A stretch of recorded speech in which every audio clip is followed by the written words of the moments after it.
Aula de reforço 33 do curso Umbanda Pé no Chão. O que é mistificação? Você sabe identificar quando está havendo mistificação no comportamento de um médium, dirigente, coisa e tal? Então, eu vou falar sobre isso e vou te dar algumas dicas para te ajudar a você identificar esse comportamento que é extremamente nefasto e é fruto do mau caráter. Mas antes de nós iniciarmos, vamos rodar a vinheta do canal.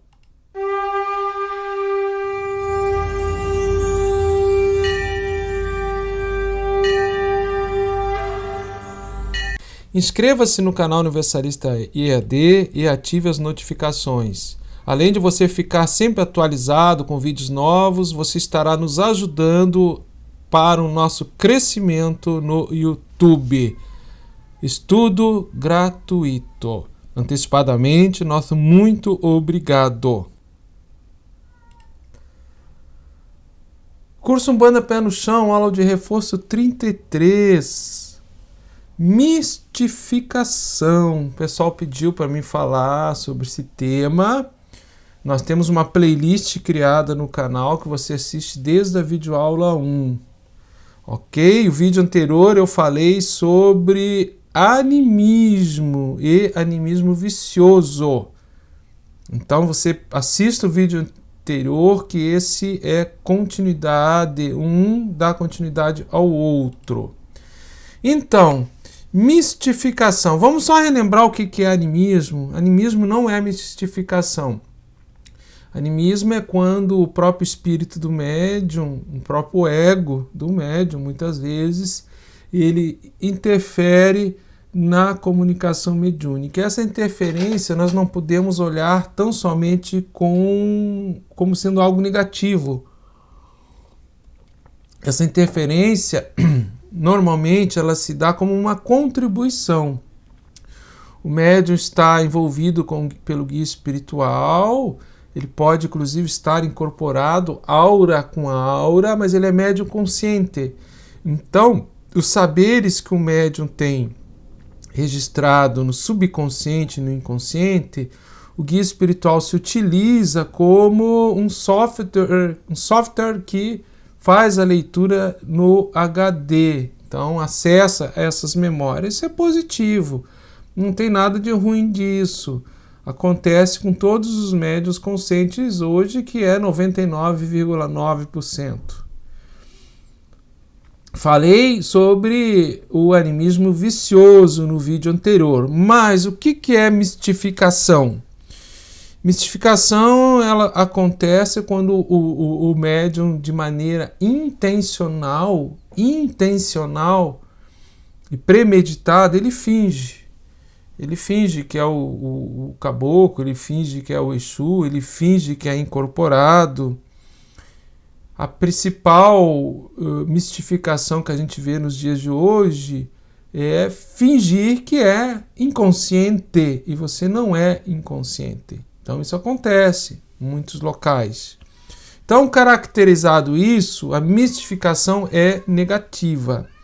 Caracterizado isso, eu vou dar 7 dicas para você que está frequentando o terreiro, você que está na corrente mediúnica já, você que está para entrar numa corrente, para você observar e tentar perceber se nessa corrente, nessa agremiação, nesse local, em algum momento, seja de forma mais velada ou de forma mais ostensiva, existe mistificação. Quando o dirigente mistifica, muito provavelmente outros médiuns da corrente também estão em mistificação. Quando o dirigente é ético, correto, e ele é sincero e verdadeiro, ele não admite mistificação na corrente dele. Então vamos lá, 7 dicas, ok? Não estamos aqui querendo estabelecer senso de valor e dizer que somos melhor ou pior do que quem quer que seja. Mas isso acontece, nos perguntaram, fomos provocados no bom sentido, então nós vamos tentar contribuir para a nossa reflexão. Primeira dica que eu te dou, observa se tem mentira na corrente. E a principal mentira é você ser inconsciente e se dizer médium consciente. E isso acontece muito hoje em dia em muitos locais. Até se criou um tabu disso. Observe se nessa corrente todos os médiuns de incorporação são inconscientes. Isso é impossível. No momento que médiuns de incorporação inconscientes são raríssimos. Então, se toda a corrente é inconsciente, você está entrando na corrente, está há pouco tempo, e isso é dito para você, ou mesmo você está na assistência, isso não é verdade. Isso não é verdadeiro. Isto é mistificação. Uma dissimulação, uma falsidade, né? De maneira proposital, às vezes até cultural, mas é uma mistificação que virou um tabu. Uma vez eu trabalhei num centro em que todos os médiuns eram inconscientes e não poderia se falar sobre isso. E eu arguí o dirigente espiritual, ele disse que não podia quebrar a mística da assistência, que perderiam pessoas na assistência para as outras casas. Isso não é motivo para você sustentar uma mentira e não ter veracidade em relação à mediunidade que você vivencia, ok? Então, observe isso aí. Primeira dica que eu dou. Obviamente, tem outras formas de mentira. Você fingir que está incorporado com guia espiritual, dissimular, muitas vezes para abuso de poder, para dominação. Mas vamos continuar as nossas dicas.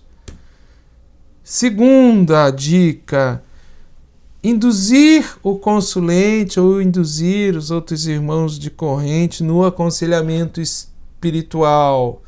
Então você quer induzir a pessoa a ter um determinado comportamento ou quer induzi-la que ela ou aprove, você interfere. Você induz o comportamento do indivíduo no aconselhamento. Você sabe que está agindo dessa maneira, ou você não gosta do fulano, ou você quer dar um recado para determinado ciclano, enfim, em alguma situação que você conhece a vida dele. Você sabe o que ele está passando em algum momento, algum conflito, alguma dificuldade, e você induz o aconselhamento. Por isso que a gente sempre observa no Triângulo da Fraternidade que os médiuns passistas de aconselhamento, a gente evita passar parentes e conhecidos, familiares, para eles procederem ao aconselhamento, para que não haja essa interferência, mesmo que seja um animismo, algo que não seja intencional, porque isso não é positivo, ok? Terceira dica: toda orientação ela é demanda. Quase toda orientação tem uma demanda e isso é indicado fazer um ebó, fazer um trabalho. Aí entra a questão da cobrança. A gira é de caridade, ela é de Umbanda, mas no contexto da casa tem outras tradições. Aí os consulentes passam e tem muita demanda. Muita coisa que tem que ser cortada, sempre tem que fazer um ebó, aí direciona para a mesa do oráculo do dirigente, ou direciona para a entidade do dirigente, para ir marcar um outro dia, para fazer um ebó, ver os elementos que precisam, e isso é cobrado. Muito provavelmente, quase certo, aí está havendo mistificação. Estão forçando, aí entra também dentro da indução, né? Dentro da indução do comportamento do consulente, então trazendo aconselhamentos que não são verdadeiros na vida do indivíduo. O indivíduo não está com magia nenhuma, não está com feitiço, não tem demanda nenhuma, e trazem para isso, para justificar um trabalho pago, para sustentar a arrecadação, o ganho mercantil do dirigente ou da casa. Vida pessoal. Observe se a entidade do médium ou do dirigente se está sempre interferindo na vida pessoal dos consulentes ou dos médiuns da casa, ou o guia do dirigente está sempre interferindo, não permite que as pessoas tenham autonomia, são entidades messiânicas e que infantilizam os consulentes ou não permitem que eles tenham autonomia de escolha, se metem em tudo. Isso pode, além da mistificação, a vaidade do consulente, né? A necessidade de reconhecimento, de estar no centro das atenções, tá? Isso é indicativo de mistificação. Observe-se esse médium, ele em situações de conflito, ele transfere as escolhas para o guia espiritual. Ele nunca assume a responsabilidade. É sempre o guia que falou, o guia que mandou, o meu guia. Eu não faço nada, é o meu guia que manda eu fazer. Não fui eu, foi o meu guia, foi o guia espiritual.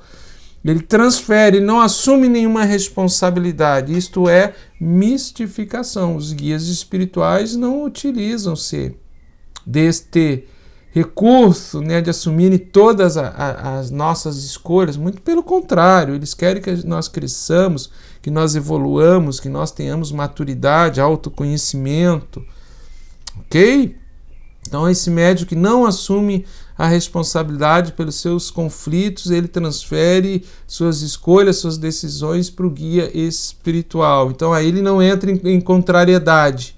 Ele é messiânico, ele é imperial. Não, foi o guia, ponto, todo mundo tem que calar a boca porque foi o guia. E ele tem esse procedimento sempre em situações de conflito.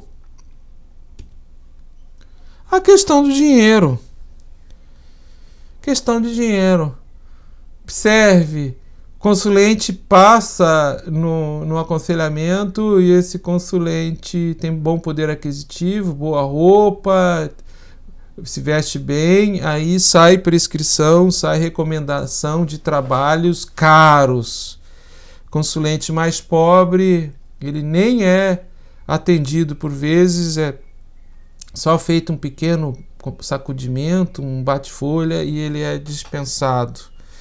Então, esta forçar as prescrições, as orientações, o receituário, os preceitos e observando que quando tem poder aquisitivo do consulente é maior, existem trabalhos maiores sempre para esses consulentes, isto é mistificação. E a própria questão do dinheiro já quebra, né, essa imparcialidade, essa equanimidade que o plano espiritual genuíno vai atuar. E aí o médium ele se move por pressão de resultado e cobiça de ganho. Se ele vive da religião e não vive para a religião, aí está caracterizada a mistificação. E por último, no meu olhar, na minha opinião, assim, abuso espiritual. O guia espiritual disse que a médium tem que ter uma relação sexual com ele para consagrá-la. Que ele precisa ter uma relação sexual como uma ejaculação para haver uma consagração.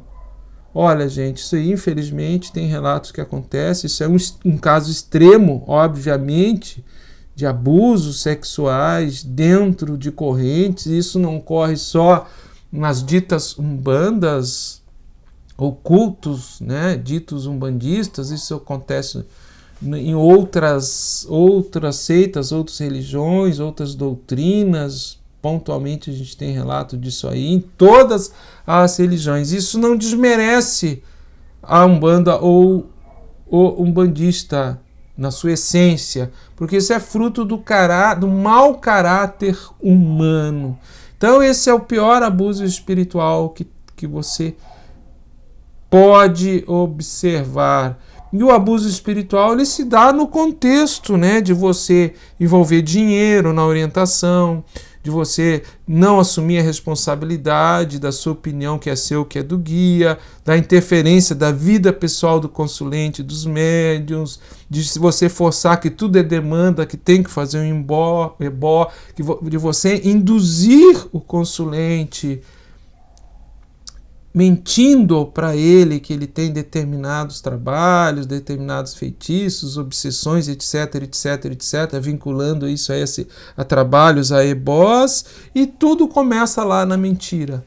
De você não ter veracidade, você não ser verdadeiro com a sua mediunidade. Espero ter contribuído humildemente 7 dicas de forma muito honesta, sincera, de mistificação que pode acontecer, indícios de mistificação no seio do mediunismo umbandista ou de casas que se dizem de Umbanda.